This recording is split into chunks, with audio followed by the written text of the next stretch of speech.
So for some of us, like myself, we're more than a month into our summer vacation. That means that back to school shopping is approaching a lot quicker than a lot of people anticipated. For some of you that are going off to college and universities, a core component on your back to school shopping list is a laptop. There are plenty of options for laptops, ranging from super expensive MacBooks to lower end Chromebooks that only go for $200. But what if I told you that there is a $100 laptop solution that works just fine for college?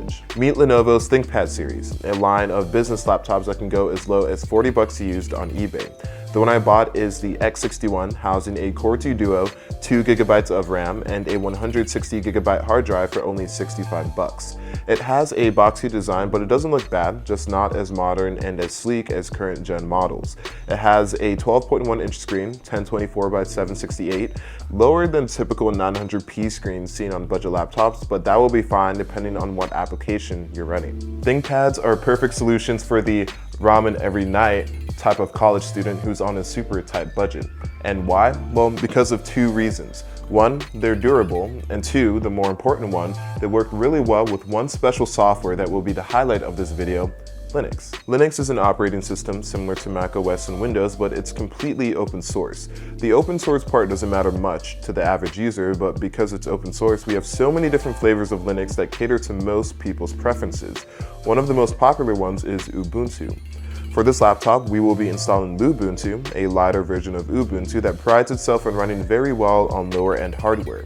Windows eats a lot of resources, so this is a fantastic alternative if you want a more refreshing experience. Lubuntu can run on laptops with as low memory as 256 megabytes, but if you have at least a gigabyte, then your Lubuntu experience is going to be very, very smooth. And let me tell you, most laptops nowadays have at least a gigabyte of memory, so you shouldn't have a hard time finding one for $100 or less on eBay. Installing the distro is very simple. All you need is a flash drive with at least 4 gigabytes of space.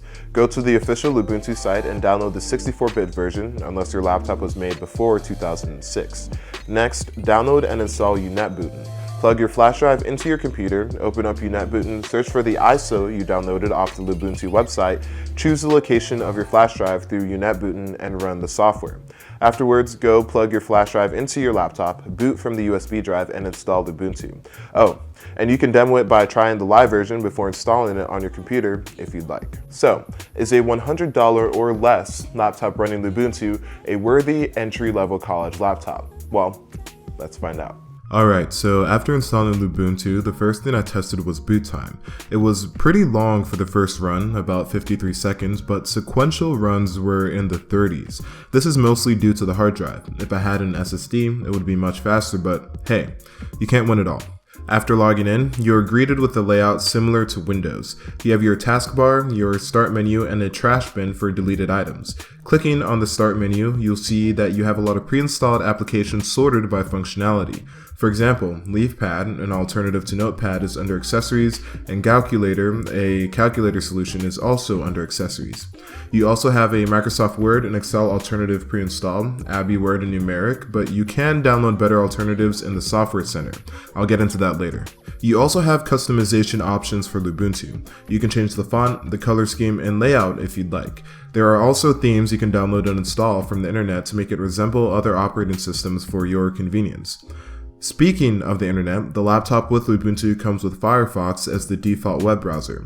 After connecting to Wi-Fi, which worked out of the box, the first thing I tested was internet speed using speedtest.net. I got in the mid to high 40s for the download speed, which is pretty dang good considering my main college laptop, the Acer Aspire E15 with Windows 10, gets about 35 down. Web browsing was very fluid. I didn't have any stutters or hiccups even with many multimedia sites such as Twitter, Reddit, and YouTube open. Streaming 1080p videos through YouTube was perfectly fine right out of the box, but anything higher than 1080p was a complete no-go. 1440p had moments where it was watchable, but that was not very common. 4K was completely unwatchable, but that's expected.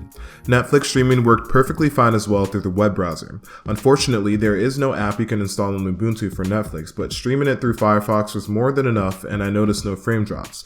It was a pleasant experience. I think one of the biggest fears people have when using Linux on their main mobile driver is the fact that there are a lack of applications on Linux compared to Windows. It is a valid argument, and a valid fear, but in all honesty, most of the applications that you'll ever need in your college experience either come with Linux, specifically Lubuntu, or you can download them through the Software Center. Like I mentioned earlier, Lubuntu comes with a few pre-installed applications, but you can always download and install more through the Software Center.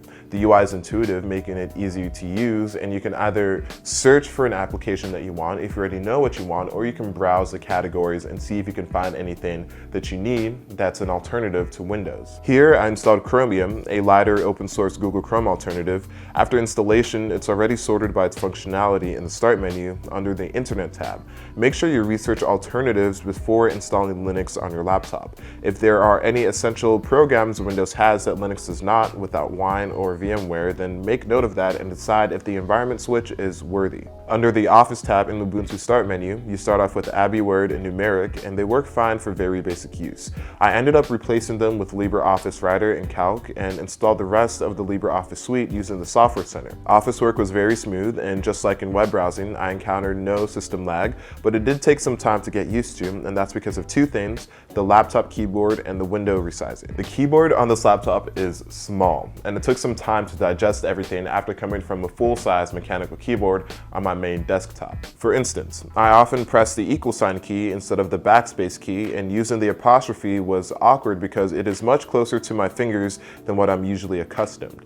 My words per minute, according to Typing Test, is a 77, a noticeable difference from my usual 90. It has improved over time though. I'm now averaging about 86 only after a few hours of use. Secondly, window responsiveness. Some applications in Lubuntu don't have responsive windows, meaning that the window and the properties inside of the window will not change according to the size that you adjust it to become. If I need to type an essay based on a spreadsheet, it can be difficult because the windows are not responsive and my screen resolution is too low to set the windows next to one another effectively. Fortunately, Workspaces fixed that issue because it emulates different screens that you can use. It's a great feature and much needed when you're using multiple applications at the same time, but it does take some time to understand and get used to. But again, after a few hours, it was a breeze using Workspaces and Office applications. Multimedia on this Linux laptop solution works fine too. You can play music and videos that you've downloaded straight out of the box, and the default players work just fine, but if you want more functionality, you can again go into the Software Center and download something better. I prefer Audacious for playing music, but I installed a VLC media player to replace the default GNOME player. Speaking of playing music, the speakers on this laptop aren't very good, and I expected that. They only support 16-bit playback. There's a lot of treble and very little bass, but they're loud and get the job done. Here's a very quick sound test using my camera's onboard microphone.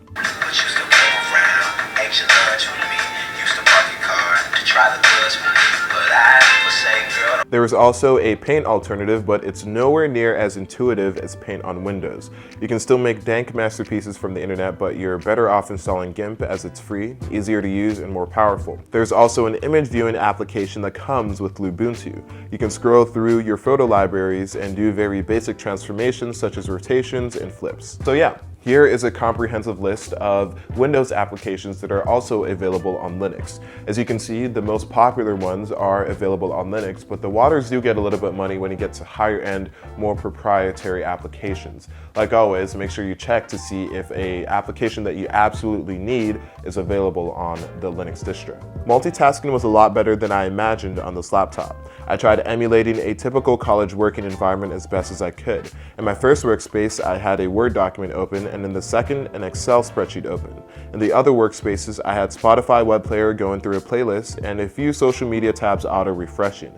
Needless to say, the computer handled all of these applications very well. Gaming, on the other hand, not so much. So online Flash games were fine. They worked perfectly out of the box. I experienced no stutter or lag, and I was able to play them in Firefox and Chromium. And while I was able to install Steam, I was not able to play any of the games in my library, including the very, very light title, Awesomenauts. Even at 800 by 600, at the lowest settings, I got a ton of glitches and lots of lag. This laptop doesn't have dedicated graphics, so yeah, it was a reasonable expectation to understand that this was not gonna game very well. You can't game on a $70 laptop, it just doesn't work like that. Lastly, battery life.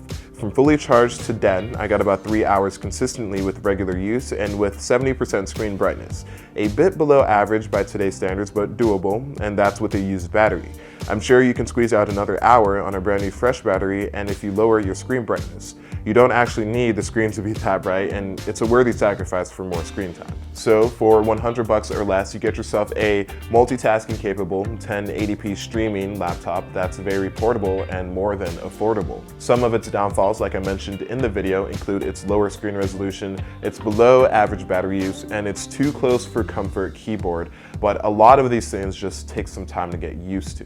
While Lubuntu and Linux in general might be a new ecosystem for you, I think it's worth trying out. It has a lot of Windows alternatives, it's very customizable, and it uses less resources than Windows, so give it a shot. You might like it. So what's my recommendation? Well, if you need a laptop for basic functions such as word processing, media playback, and multitasking, then this could be the right option for you. I mean, it has more functionality than a Chromebook, which is the next viable option in my opinion, and it doesn't break the bank. If you're going into engineering or computer science, then this could still be a viable option. Maybe not this exact model that I have, the X61, but there are a lot of other models out there that can work well just for you. There are more modern ThinkPad models that house Core i CPUs and 4 GB of RAM for $100 or less, a nice start for those entering the field. Secondly, most engineering departments I know of utilize Linux in one way or another. This means that the applications you use will be supported for this laptop. For instance, this past school year, the only coding and engineering software used was MATLAB for me, and I was able to install it on this laptop just fine. But yeah, keep your expectations reasonable for a laptop of this caliber. They're very cheap. But that's about it for this video, guys. If you guys enjoyed it, then leave a like, and if you loved it, subscribe because I have more videos like this coming out in the near future. Until next time, I'll see you guys later.